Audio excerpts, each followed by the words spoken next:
What? It was a danger beer. Oh, fine. In fact, I'm going to make it more fine. Okay, then let's try and start it this year. Yep.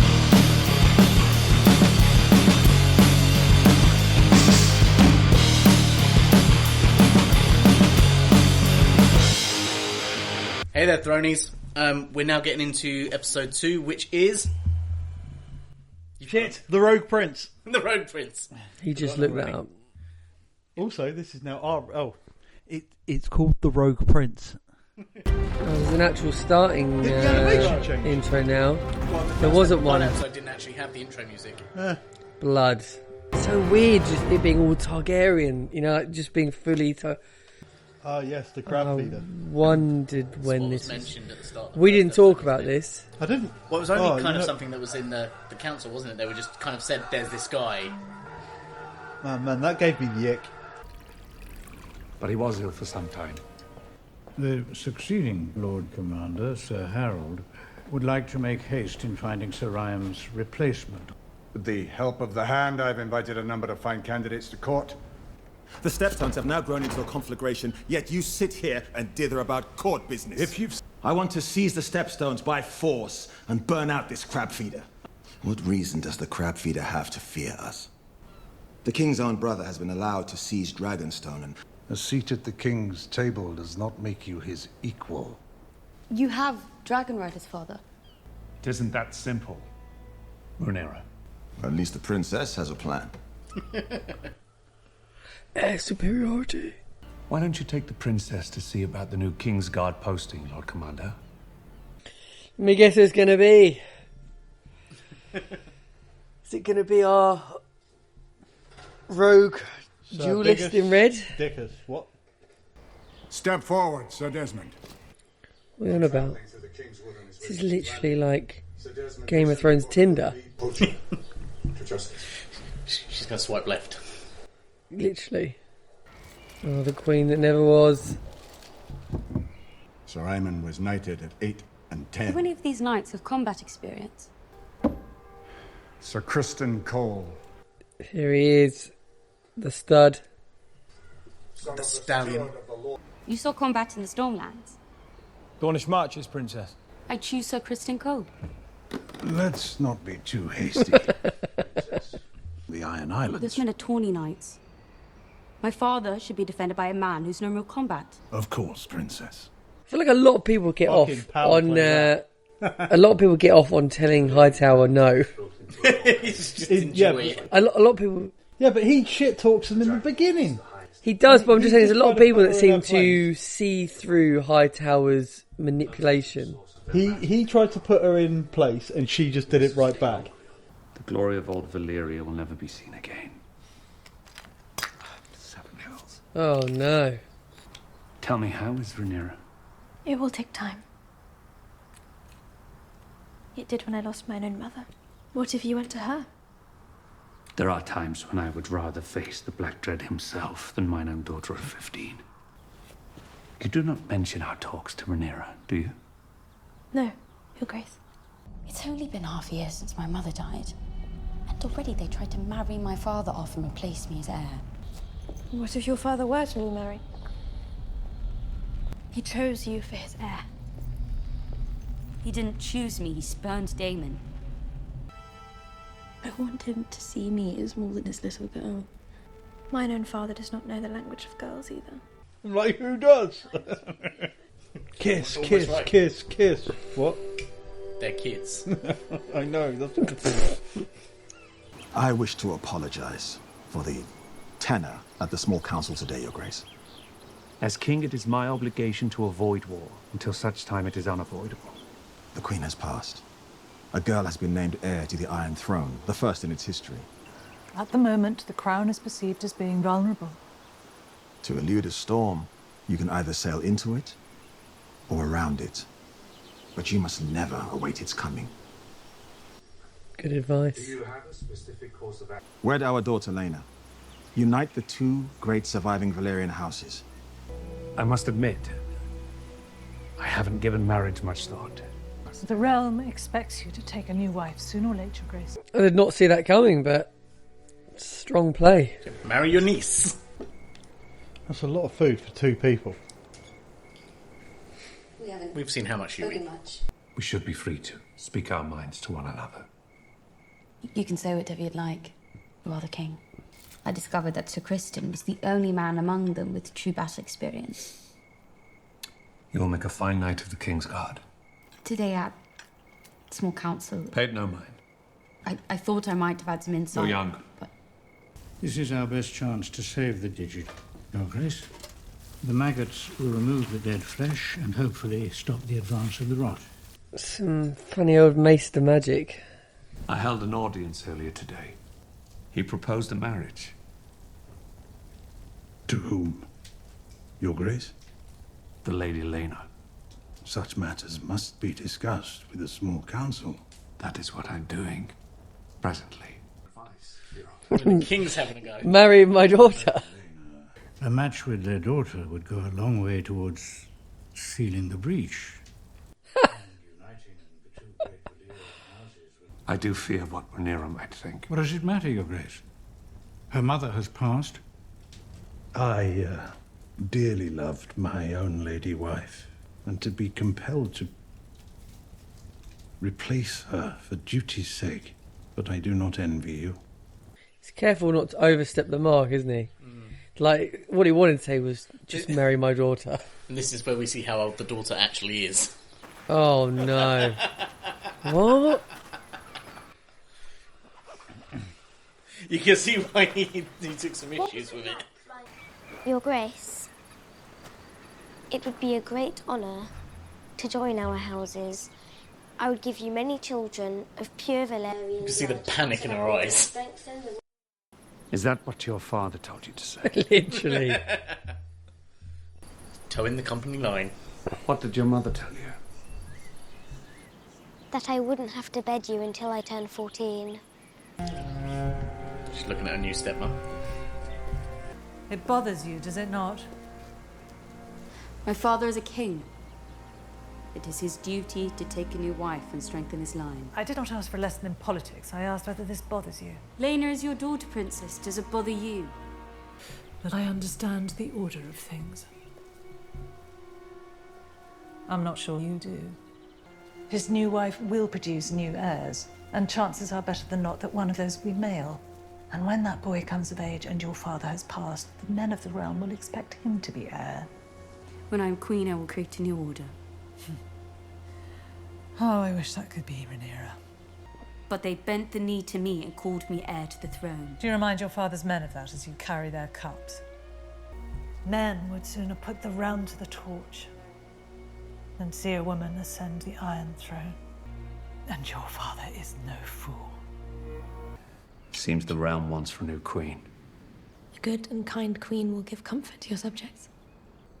Lord Corlys Velaryon has offered the hand of his daughter, the Lady Lena. A very strong match, Your Grace. I must admit, I don't know Lena very well. She hasn't been around long enough for you to know well. A strong match. Your Grace, I've called the small council to an emergency session. Why? It is the pleasure of Daemon Targaryen, the Prince of Dragonstone and rightful heir to the Iron Throne, to announce that he is to take a second wife.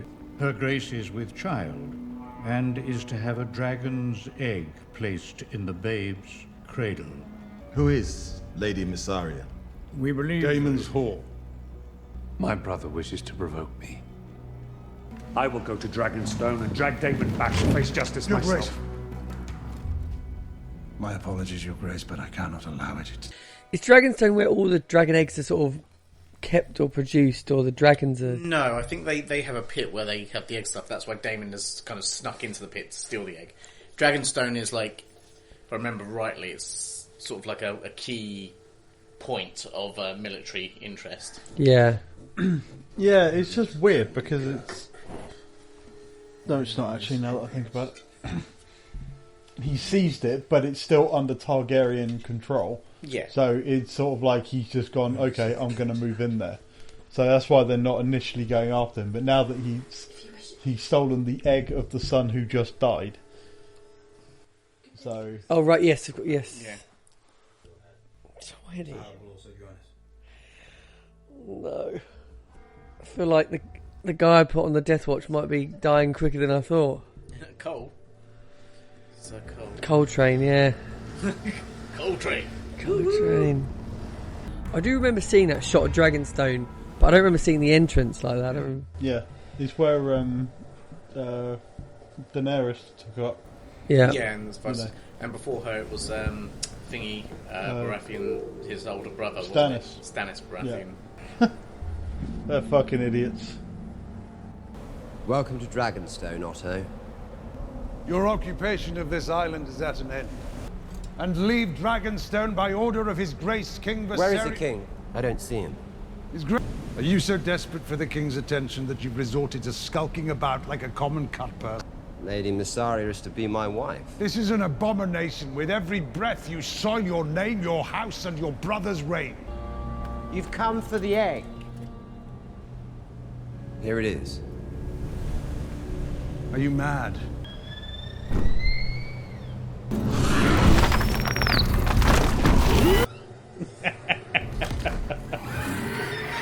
Pull your pants. Well, 20 new pairs of pants to that lot.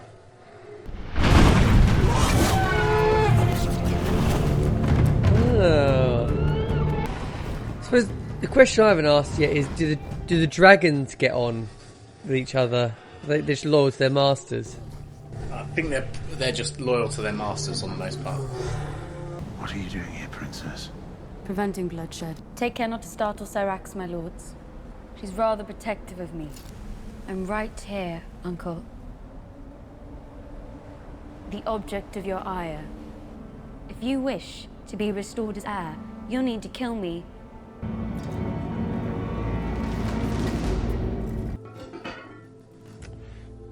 Nicely poached.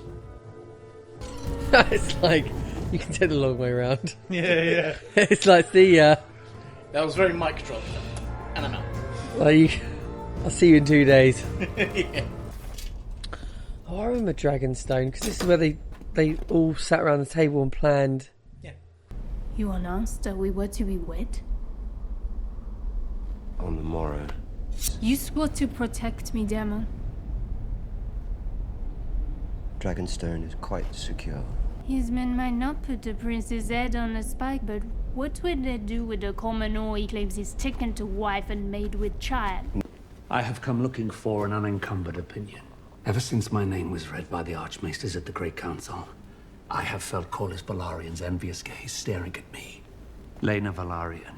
She comes from unimpeachable Valyrian stock, and she has Targaryen blood. What's to mislike? She is 12.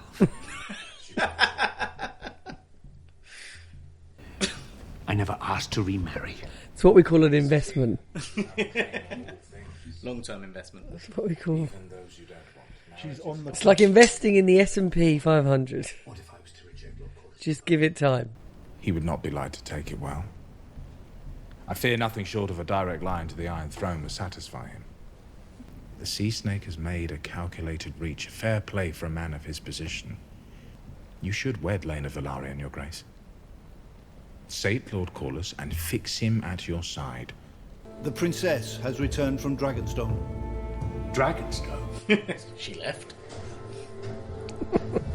You disobeyed me. You fled King's Landing without a word. You are my only heir. You could have been killed. And retrieve the egg without bloodshed. A feat I'm not sure Sir Otto could have accomplished alone. I struggle to realize that my daughter had so quickly become a woman grown. But I know she understands what is now expected of me. And our line is vulnerable. And by marrying again, I may begin to ensure that we are better defended. Against whom? Whomever may dare to challenge us. I do not wish to make us estranged. You are the king. And so your first duty is to the realm. Tough choosing between a 12-year-old and a 16-year-old. Yeah, heaven forbid he goes for a woman a little bit older than that. Right. I have decided to take a new wife. It's like praying. Shit. The Lady Alicent Hightower. Did she know? She didn't know. Before Spring's... Oh no. Oh no. This is an absurdity. My house is Valerian, the greatest power in the realm. Smug. Hey, man. House Valerian's origins reach back to old Valyria. So this dude's the face of Valerian Steel, basically. Yeah. I've always thought of you and I as having been made from the same cloth. Oh dear, Damien.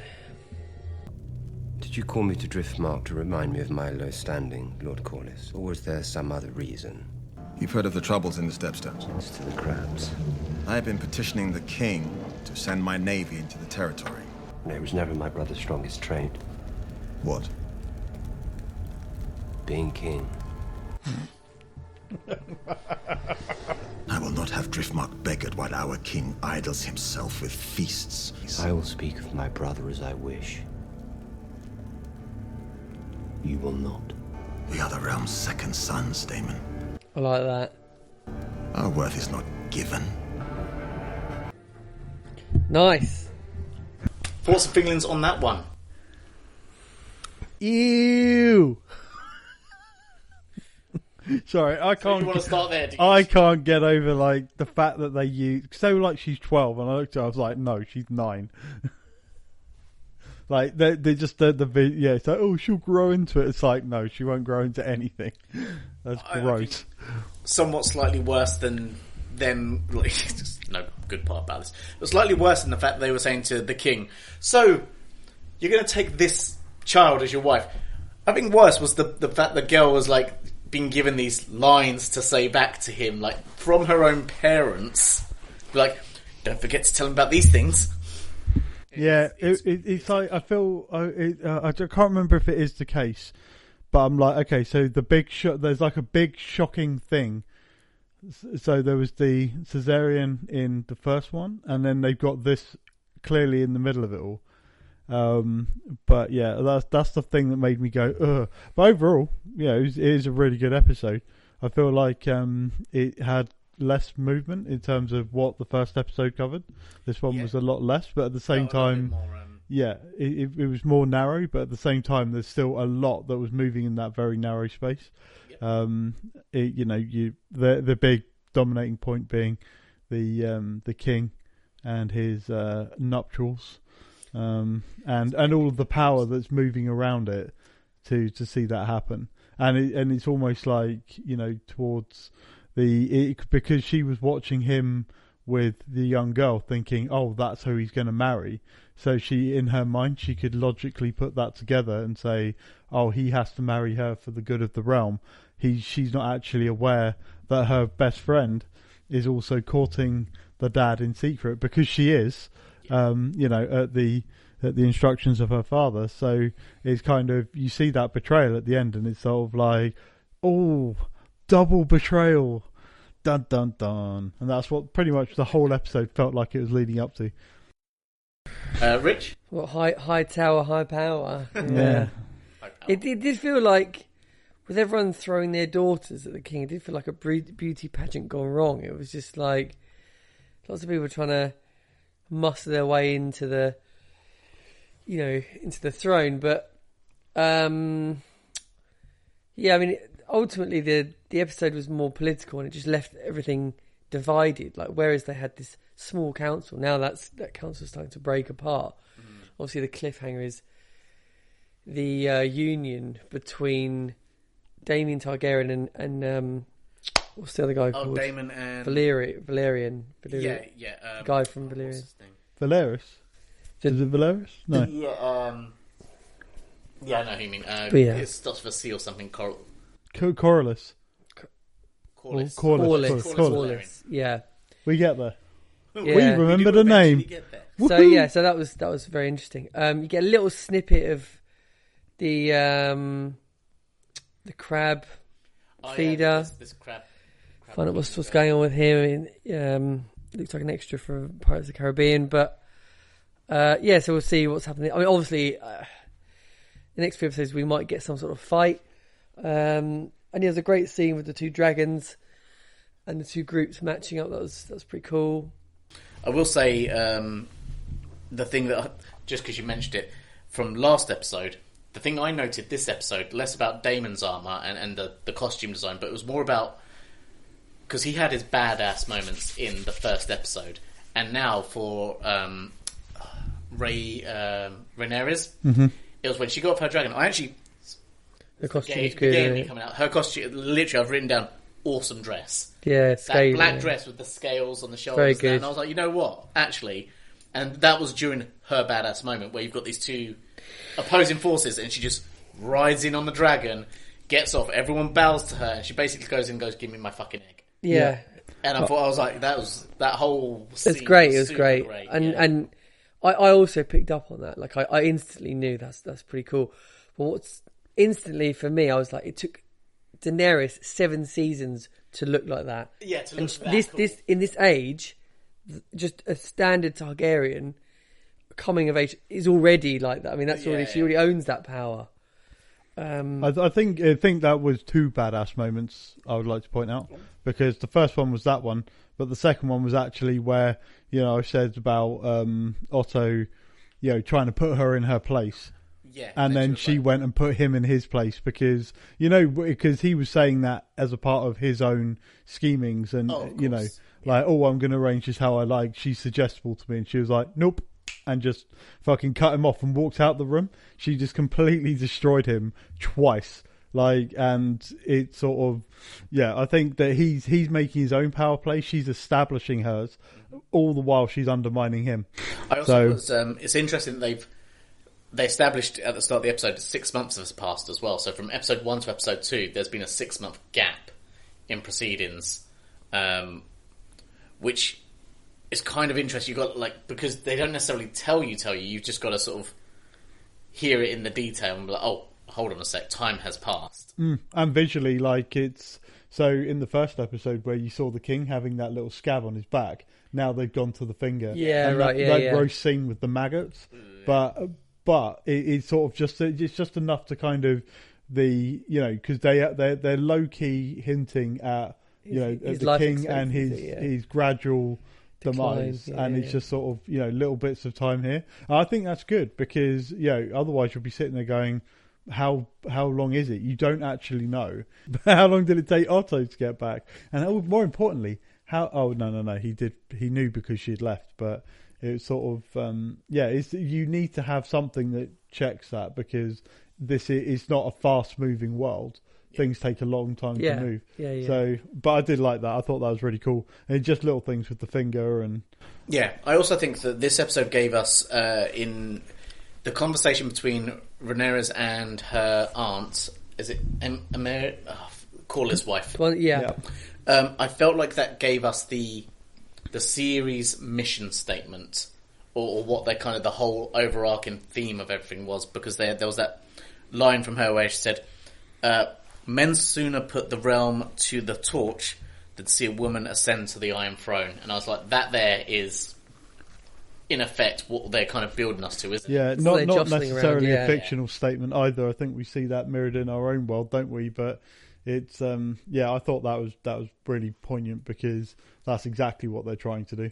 Yeah. So I thought that was and I like the fact that it wasn't an argument between the men and the women and things like that. It was just two women from different generations put in the same position, like she, the queen that never was, because she, like Rhaenyra was saying, almost effectively saying, you're jealous. Like, you're jealous that I'm going to get to do what you didn't get to do. And she's looking down on her going, oh, my sweet summer child. How naive you are if you think that the second your dad is out of the picture, that the rest of this realm are going to let that happen. You've got another thing coming. Yeah. So I thought that was a nice, open conversation that kind of almost sets us up for probably what we're in for over the next few seasons and stuff, or however long this goes on for. Yep. No, I completely agree. It sort of her tone... Yeah, like you said, it wasn't done out of the goodness out of her heart. There's a lot of bitterness and there's a lot of jealousy there. She even said, "I don't like this." She doesn't like what is going on, But at the same time, she's still very she bitter about understands it the all. politics better. Yeah, is the main thing. Again, showing age and wisdom. True, but also you never. But with all of these characters are always saying it as a means to, for their own end. So it's sort of like, are you saying this out of love for the child, or are you saying it's for your own agenda? She's no different than her husband. No, they'll be like, hey, we got a 12-year-old girl. Get on her if it means we get to be more powerful as a result. I think that was exemplified, wasn't it, when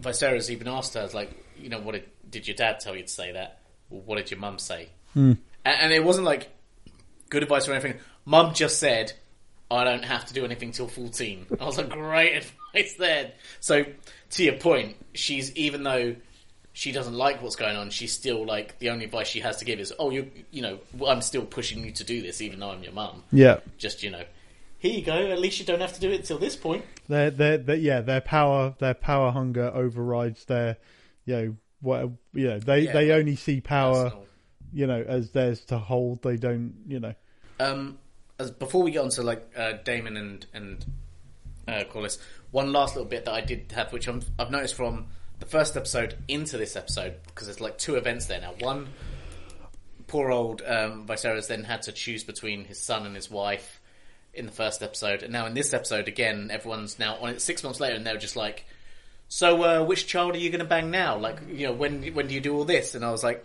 I kind of find it funny that he's shown to be just for his very nature, quite an upstanding king.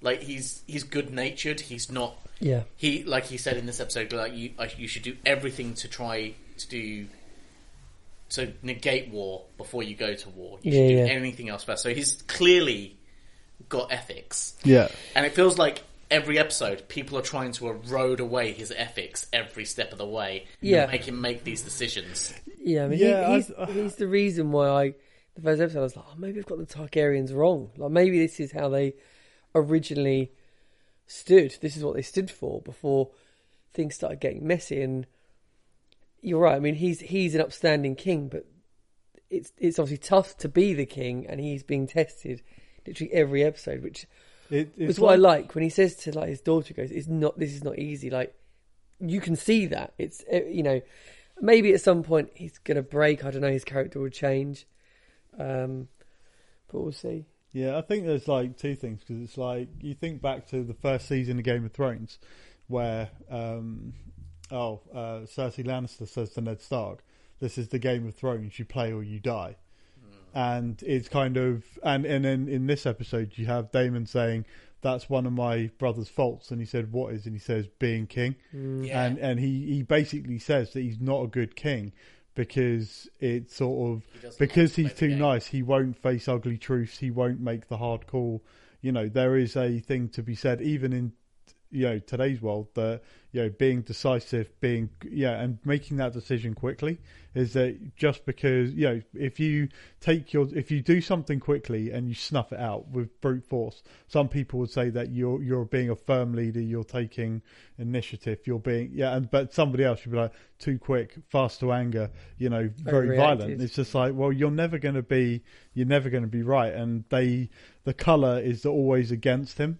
Is that despite the fact that he's clearly conscientious, and you almost look at that and go, oh yeah, this is a hard situation, is that all of the other characters are like, he sucks because he's not doing that. And it's sort of, but I think at least with Corlys, for example, he has a motivation. You understand his motivations. I'm being invaded. I'm losing people. My people are dying. My ships are being destroyed. At least with Daemon, you're still not quite sure, but you know that he has enough integrity behind what he's saying, because he's like, even he said it's Corlys. You can talk. I can talk about my brother. You can't. You stay in your lane. And he did the same against Hightower. So it's kind of, with Daemon, I don't fully understand what he actually wants, other than he seems very defensive that he is the heir. So yes, it alludes to he wants to be on the throne just as much. He just thinks that he'll be better at it because he's not a pussy. I did really like his little line at the end as well, when Corlys was trying his best to get him on side and go, "I'll speak about my brother however I want." Yeah, you don't. It's a complicated character. Daemon. Is it Daemon? Yeah, Daemon. Because he's obviously plotting. He's obviously got an agenda. There's things he agrees with, things he doesn't. People he likes, people he doesn't. But when it comes to his family, his cousin and his brother, he's very quick to protect them, and he does not like other people talking ill about their family. So I just don't know. I don't know. Similarly with his brother as well. When we saw him in the council, the previous where episode, he was obviously that dragon's blood does run thick, but I just don't know where that leaves him in terms of what his aspirations are, like what he's prepared to do. If he's got some sort of, if he actually has a moral compass. Yeah, he does. He clearly he's sort of like, he's respectful of the line of things. He just doesn't like being usurped from that. He thought that he was going to lose his being an heir to the Balon who died, and so I don't think that he wants to be king eventually, knowing that it's his right in he understands the line of succession. And he's like, right, I will be, and he's now annoyed at the fact that he's lost that. So I don't think that it's a case. He thinks that he can be a better king, as in, I think most people here are trying to prove themselves in some way. So I don't think Daemon he has different priorities and he has different ways of looking at the world. I think that for him is that he sees things a little more in the the various shades of grey. I think the king himself is a lot more kind of... I actually, funnily enough, that you both said this, because in saying this, I know on Battlestar Galactica we have the sort of the Ratometer for Gaius, and I'm going to instill a slightly different meter for Daemon, and sort of ask at this point, if we're talking about morals and ethics, and going from, again, saintly to mischievous and evil, where do we sit Daemon in terms of, like, from a scale of 1 to 10, in terms of ethical dilemma? Because he clearly, like I said, can be very loyal. He clearly can show that he's... 4 out of 10. You'd say he's 4. He's straight up... Oh, come on, I'm not even finished. I think it's 4 out of 10 in terms of 1 being very loyal, 10 I don't being know how disloyal. to even quantify that. So, but what I mean is, ethically, do you think... And I'm not talking just about loyalty. Right. I mean, if you take into consideration, here you go, you're in charge of the Night's Watch thing, or the Watch, and you had on the one hand, they're going, right, let's get the murderers, get the killers, but then he's going, right, let's dismember half the kingdom to do it. He's morally grey. Yeah. Very morally grey, and I'd say if you were looking at from a moral perspective, where would you sit him? 1 to 10. For me, if 1 is immoral and 10 is very moral. Okay, then I'd have to flip it, and I'd say he's a 6. So you think he's more on the moral side? Yeah, I think he's less. He's not in the middle yet, and he's not below it. I think he's just been testing. I think he's at the moment he's testing his limits. He's testing the cage. He's sort of because he hasn't got angry. He hasn't done anything yet where he hasn't done anything malicious. At the moment, it's cheeky. It's just pushing the edge. It's you told me to do it, so I restored order. I cut off their hands. It's like he's not gone to the point where we're getting to that point where, I mean, I thought we were going to get there when his brother was like, "You've taken my egg, give me up my egg," and he was going to say no, just handed it over. So he's not crossed the line yet. He's just mischievous. He's just testing his limits. I think he's a guy that he knows what he thinks that he's entitled to things, and he knows what he wants. But he like you said, he has a code because he won't push certain things. But it's like the egg. He was like, no, I'm entitled to this egg, but he made up a lie to make that happen, But it's sort of so like you said, he's definitely pushing buttons. I would say that right now he's overall brand of chaos, because that's what it is. Because we can't work out where Daemon sits in terms of what his agenda is. Like for me, he's probably like a 6-ish. I think it for him, and also bear in mind I have seen some of this before. Yeah. So right now he sits around like 5 or 6. Yeah, because he's always going to be this protagonist type of character. Or he's an What do you think he is? He's an antagonist. He's an antagonist. Yeah, but he's not a protagonist. I think, or maybe he's like an anti-hero. Protagonist. He's not a hero, but he's also... He's an anti-hero. Yeah. I think that's why he resonates, especially with me, because he's such a... At this point, and what we've seen these last couple of episodes, like you say, like I feel like he's been painted out as villain by the small council, but as we've seen, they all have agendas. Yeah. And as Rich quite rightly pointed out, when you've seen him away from them, we've seen scenes with him on his own. Yeah, all right, he's mischievous. He's throwing little things out there to upset people, to annoy people, but nothing too antagonistic. Just things to kind of cause annoyance. Yeah. And when it really comes down to it, like as I mentioned, the line I really liked from him is like, the second somebody spoke ill of his brother, whatever aspirations he might have, he just turned around and went, "You don't get to do that." Yeah. And that's what kind of causes me to go like, kind of have to ignore a little bit of what the small council says, because I think there's a more truer nature to him. I think he's very retaliatory as well. It's sort of, if you speak out against him, look at Hightower. Hightower slated him into the floor, and then look at what he did in that last episode. Very, I'd say, emotive driven rather than thought driven. I mean, I like I said, I think he's a 6. I feel like he's just cruising on gear 2, and I've got this feeling in the season, I don't know why, I've got this feeling that something's going to happen that will make him flip to like gear 5, and not even 3 and 4, just 5, where, because a moment, and I know you said this in the first episode, this is too easy for me. I feel like the whole playing the bad guy, not being liked, is too easy for him. I feel like he's just cruising around, just testing things, poking the fence. Like, I feel like there is a point at which he will just go, right, you're having it. And then you'll actually see the real character come out. Mm-hmm. I think at the moment it's just a bit of he's just wearing a mask. Yeah. But we'll see. In terms of who would actually cause a fuss at the moment, if I had to pick someone, I actually think Corus. Out of anyone here, if anyone was to go to war or start, I think he would be the guy, because he generally at the moment, he's the first guy to bang the table, get up, go. He's looking for a partner. He generally is, I think.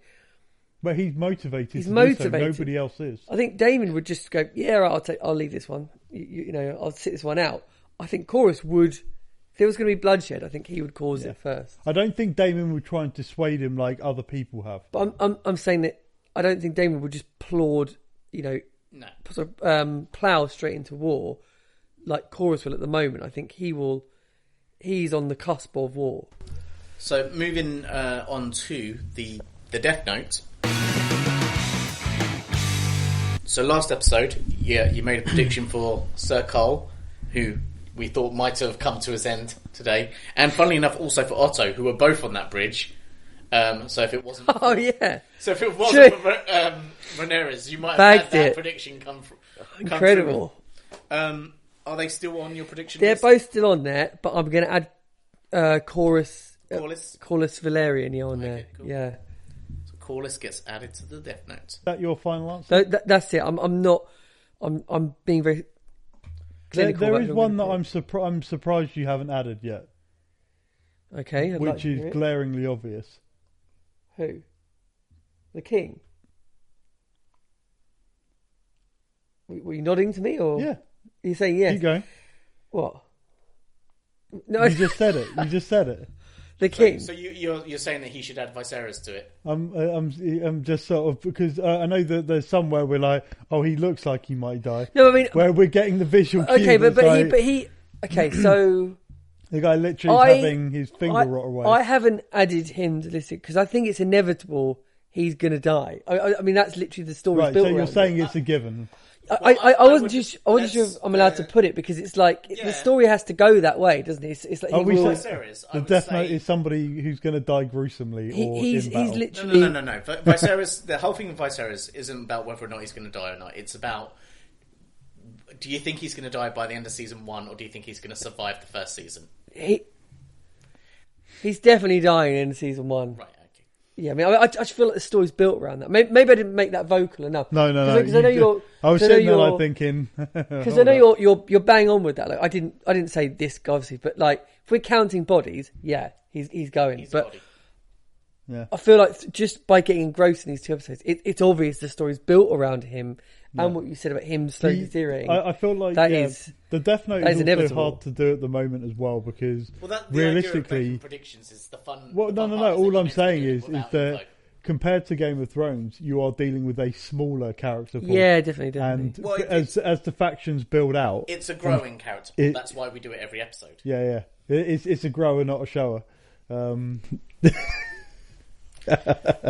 Also, it's more poignant with this than it is, say, for, like I said, with Battlestar, because although you will see stuff like that in Battlestar, Game of Thrones is known for basically being one giant. Oh yeah, cutting people off So when you least expect it. It's a great thing. We'd be like, because it's so unexpected, and they like the randomness of it as well. It's like, oh, I think this one, maybe that one, and you could be way off the mark because they like to throw out the curveballs. Yeah, I mean it's medieval Cluedo, isn't it? I mean it's just like it's fun. Excellent. So, any final thoughts from either of you on this one? No. Next one. Yeah, next one. Yeah, bring on the next one. Bring on the next one. Bring on the next one. I guess you need a catchphrase, or you've just said it. I don't know.